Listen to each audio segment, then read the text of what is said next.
ఇంట్లో విగ్రహాలకు కానీ ఫోటోలకు కానీ పూజలు చేస్తున్నారా? అయితే ఇవి తప్పకుండా తెలుసుకోండి, వీలైతే పాటించండి. మీరు ఇంట్లో విగ్రహాలను పెట్టుకొని కానీ ఫోటోలను పెట్టుకొని కానీ వాటికి పూజలు చేస్తున్నారా? అయితే మిమ్మల్ని ఒక ప్రశ్న సూటిగా అడుగుతాను, ఆలోచించి చెప్పండి. మీరు నిజంగా విగ్రహాలను పూజిస్తున్నారా? లేదు. నాకు తెలిసినంత వరకు విగ్రహారాధనని ఎవరూ చేయటం లేదు. పూజ విషయానికి వస్తే నిజానికి అది విగ్రహారాధన కాదు, దైవారాధన. తేడా గమనించండి. ఫోటోనో రాయి కానీ లేక లోహంతో చేసిన విగ్రహాన్నో ఎదురుగా పెట్టుకొని ఆ విగ్రహానికే పూజ చేస్తున్నట్లయితే అది విగ్రహారాధన. ఆ రోజు విగ్రహంలోకి తన ఇష్టదైవాన్ని కానీ కులదైవాన్ని కానీ ఆ రోజు తాను పూజ చేద్దాం అనుకున్న దేవతను కానీ ఆవాహన చేసుకుని ఆ దైవానికి పూజ చేస్తున్నట్లయితే అది దైవారాధన. ఆవాహన చేసుకోవటం అనేది తెలియకపోయినా విగ్రహ ఆకారాన్ని బట్టి ఆ దైవాన్ని గుర్తు చేసుకొని పూజ చేయటం జరుగుతుంది. కానీ ఆ ఫోటోను కానీ విగ్రహాన్ని కానీ తయారు చేసిన వస్తువును కాదు మీరు పూజించేది. మీరు రోజు టీవీ చూస్తారా? చూడరు. టీవీ కొన్న సమయంలో దాన్ని చూసి ఇష్టపడి తీసుకొని ఉంటారు. ఆ తర్వాత కాలంలో చూసేది టీవీనా లేకపోతే టీవీ స్క్రీన్ మీద వచ్చే బొమ్మలనా? సినిమా స్క్రీన్ని కూడా సినిమా మొదలవక ముందు కానీ లేకపోతే సినిమా అయిపోయిన తర్వాత కానీ మాత్రమే మీరు చూస్తారు. అలాగే విగ్రహాన్ని కాకుండా విగ్రహం ద్వారా మీ ఇష్టదైవాన్ని చూస్తున్నట్టయితే అది విగ్రహారాధన అవ్వదు, దైవారాధనే అవుతుంది. తల్లి, తండ్రి, భార్య, భర్త, సంతానం ఈ సంబంధాలన్నింటినీ వారి శరీరాల ద్వారా చూస్తారు. కానీ నిజానికి ఆ బంధాలు శరీరంతో ముడిపడినవి కావు. ఎక్కడో దూరంగా ఉన్నా, వాళ్ళు శరీరం సాధించినా ఆ సంబంధం అయితే తెగిపోదు కదా. వారి మీద ప్రేమ మర్చిపోదు. వాళ్ళు దూరంగా ఉన్నారని వాళ్ళ ఫోటోలను కానీ వీడియోలను కానీ మీరు చూస్తున్నట్టయితే అది ఆ ఫోటోలు వీడియోల మీద మీకున్న ప్రేమ కాదు కదా. నిజంగా ఎవరైనా విగ్రహారాధన చేస్తున్నా కూడా దానివలన ఆ చేస్తున్న వాళ్ళకి కానీ ఇతరులకు కానీ ఎటువంటి నష్టము జరిగే అవకాశం లేదు. విగ్రహారాధన చేసేవారు తమ కాలాన్ని తాము ఖర్చు పెడుతున్నారని, పూజా సామాగ్రి మీద అనవసరమైన ఖర్చు కూడా పెడుతున్నారని అనుకుంటే అది కూడా సరికాదు. ఎవరిష్టం వారిది. ఎంతోమంది ఎన్నో వస్తువుల మీద ఖర్చులు పెడుతుంటారు. వీళ్ళు ఖర్చు పెడుతున్నారు అంటే సమాజంలో మరెవరో లాభపడుతున్నారు కదా. విగ్రహారాధన తప్పు అనే కాదు, పాపం అనేవారు కూడా ఉన్నారు. విగ్రహారాధన చేసేవారంతా పాపులు అని కూడా అంటారు. సమాజంలో మంచిని పెంచేందుకు తప్పు ఒప్పులకు పర్యాయ పదాలుగా పాపం పుణ్యం అనే పదాలను వాడుతుంటారు. కనుక ఇంతవరకు ఇచ్చిన వివరణతో విగ్రహారాధన తప్పు అంటే ఏమీ బాధపడకండి. మీరు చేస్తున్నది విగ్రహారాధన కాదు అని తెలుసుకుంటే చాలు. అలాగే విగ్రహాలను పెట్టుకొని పూజలు చెయ్యని వారు అనాగరికులు, పాపాన్ని మూటగట్టుకుంటున్నారు అనుకోవటం కూడా సరికాదు. ఎవరి అవగాహనని బట్టి వారు ఆధ్యాత్మిక సాధనలు చేస్తుంటారు. అందులో తప్పు పట్టడానికి ఏముంటుంది? అందుకే విగ్రహం ఎంత బాగుంది, అలంకరణ ఎంత ముచ్చటగా ఉంది, శోభాయాత్రలో ఆ విగ్రహ శోభ ఎంత బాగుంది అని అందులో పడిపోతారేమో అన్న ఉద్దేశంతోనే ఆ దేవి దేవతలకు ఒక చరిత్ర ఉంటుంది. దాన్ని తెలియజేయటం, వాళ్ళ మహిమలను స్తుతించటం జరుగుతుంటుంది. దానితో ఆయా విగ్రహాలను చూడగానే ఆ దేవీ దేవతలు వాళ్ళ మహాత్యాలు గుర్తుకొస్తాయే కానీ విగ్రహాన్ని చెక్కిన శిల్పి చాతుర్యం కానీ, చేసిన అలంకరణలు కానీ, పూజలు నిర్వహిస్తున్న పూజారి ప్రతిభ కానీ కాదు. కనుక విగ్రహారాధన చేయకండి, కానీ ఇలా కూడా చేయకండి. ఏదైనా సందర్భంలో ఇంట్లో పూజ నిర్వహిస్తున్నప్పుడు కానీ, లేదా అది పురోహితుని అంటే అయ్యగారి పని, ఆయన పని ఆయన చేసుకుంటున్నాడు, మనం మన ఆలోచనలో ఉందాం.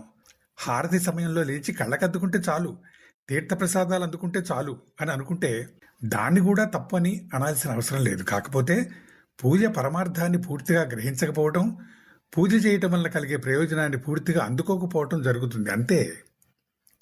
ఆధ్యాత్మికం అనేది ఒక అవగాహన. ఎవరి అవగాహనని బట్టి వారు ఆధ్యాత్మిక సాధనలు చేస్తుంటారు. ఎవరి స్థాయిని బట్టి వారు ఆయా సాధనలు ఎంచుకుంటారు. కనుక మీ సాధనను మీరు చెయ్యండి. ధ్యానం చేస్తే చాలు అని కానీ, లేదా జ్ఞానం సంపాదిస్తే చాలని కానీ, నిష్కామ కర్మలు చేస్తే చాలని కానీ, దానం చేస్తే చాలని కానీ అనటం, అలా చెయ్యని వారిని తప్పుపట్టడం సరికాదు. మీరు పండితోత్తములు, జ్ఞానులు అని అనుకుందాం. ఆ మార్గంలోకి రాని వారిని చిన్నచూపు చూడటం అంటే, ఒక పోస్ట్ గ్రాడ్యుయేటు నర్సరీకి పోతున్న పిల్లల్ని చూసి చీచి ఇదేమిటి, మీరు వెళ్లాల్సింది కాలేజీకి అనటం సరికాదు అని మీకు తెలుసు. కనుక ఈ ఉదాహరణ తీసుకోవటం జరిగింది. వారు ఉన్న దశలో ఏం చేయాలో అది చేస్తారు, వాళ్ళకి తెలిస్తే. లేదా పెద్దలు సూచించిన విధంగా ఎదుగుతూ పోతారు.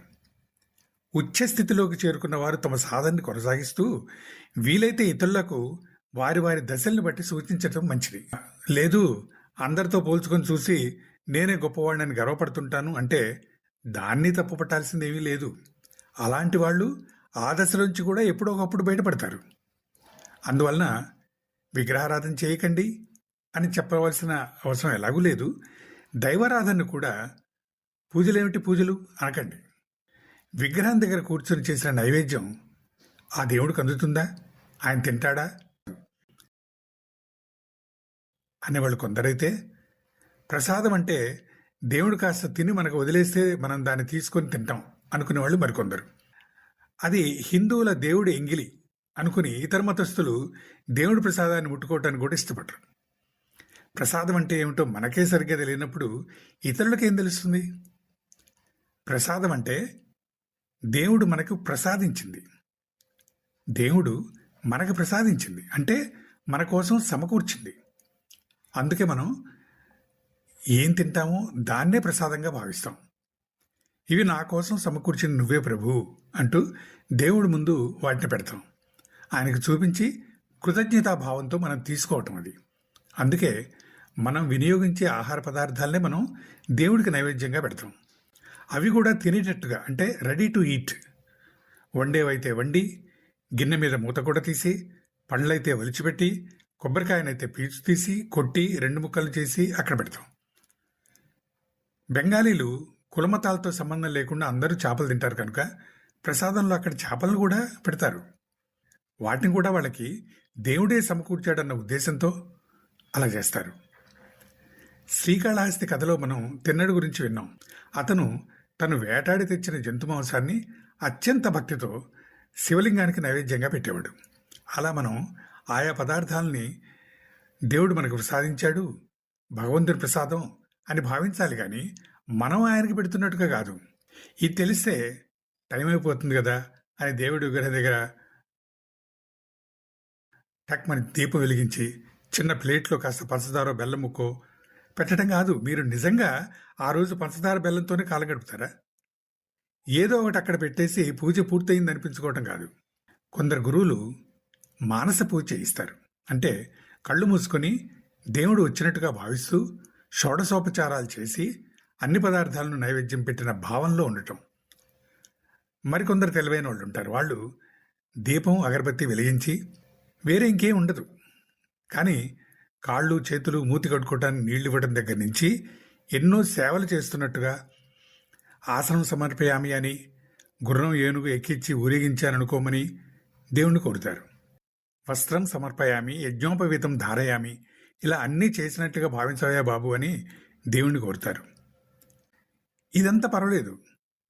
విశిష్టాతిథి వచ్చినప్పుడు మనకి ఉన్నదానిలో మనం పెడతాం, సేవ తీరుస్తాం. ఇక నా దగ్గర ఇంతే ఉంది సర్దుకం తెలియజేస్తాం. ఇంతవరకు పర్వాలేదు. కానీ ధ్యాయామి, ధ్యానం సమర్పయామి అనటమే నాకు బోధపడలేదు. నాకు ఉన్నదానిలో నీకు పెడుతున్నా అంటే సరే, కానీ నిన్ను రిసీవ్ చేసుకొని నిన్నే చూస్తున్నా, నీ మాటలే జాస్గా వింటున్నా, అటు ఇటు చూస్తున్నా అని మాత్రం అనుకోకు అంటూ మనం మన సెల్ ఫోన్లలో వీడియోలు, షార్ట్స్, రీల్స్ని చూస్తుంటే ఎలా ఉంటుంది అతిథికి? మన దేవుడేలే ఏమీ అనుకోడని ధ్యానం సమర్పయామి అని నోటితో అంటారా? ధ్యానం అనేది సమర్పించేది కాదు, అందులో ఉండాల్సింది. మీరెవరింటికైనా పోయినప్పుడు వాళ్ళు మిమ్మల్ని పట్టించుకోకుండా టీవీ సీరియల్స్ చూసుకుంటూ కూర్చుంటే మీకు ఎలా ఉంటుంది? కనుక దైవారాధన కూడా చిత్తశుద్ధితో చేస్తేనే ఆశించిన ఫలితం ఉంటుంది. అందువల్ల నేను మళ్ళీ చెప్పేది ఏమిటంటే, విగ్రహారాధన చేయకండి. దానివల్ల ఏ ప్రయోజనం ఉండదు. దైవారాధన చెయ్యండి. అది కూడా భక్తితో చేయండి. మొక్కుబడిగా ఏదో అలవాటుగా యాంత్రికంగా చేసి హమ్మయ్య ఈరోజు కూడా చేశాను అనుకునే దానికంటే నిజంగా తీరిక లేకపోతే ఆ రోజు ఆ సమయంలో వదిలిపెట్టి మరో అనుకూలమైన సమయంలో పూజ చేయొచ్చు. లేదా ఆ రోజు చేయకపోయినా భక్తితో నమస్కరించి మీ పని మీద వెళ్ళిపోయినా చాలు. కాకపోతే ఎక్కడో తిరగవలసి ఉంది. ఇదేదో బాగుంది, రోజు ఇలాగే నమస్కారం పెట్టి వెళ్ళిపోతే గొడవ వదిలిపోతుంది అని మీకు మీ చిత్తం చెప్తే మీరు చిత్తం అలాగేనండి అనకండి. దైవారాధనను ద్వైతంలో అంటే నేను వేరు దేవుడు వేరు అనే భావంలోనూ చేయొచ్చు, లేదా భగవంతుడు నాలోనే ఉన్నాడు అని అద్వైతంలోనూ చేయొచ్చు. పరమాత్మ కొలువై ఉన్నది నా ఆత్మలోనే అని భావించి మానస పూజ చేయొచ్చు. లేదా ధ్యానం సమర్పించాను అనకుండా నిజంగా ధ్యానంలోనే కూర్చోవచ్చు. ఇవన్నీ మీ సాంప్రదాయాలు ఆచారాలను బట్టి చేయొచ్చు.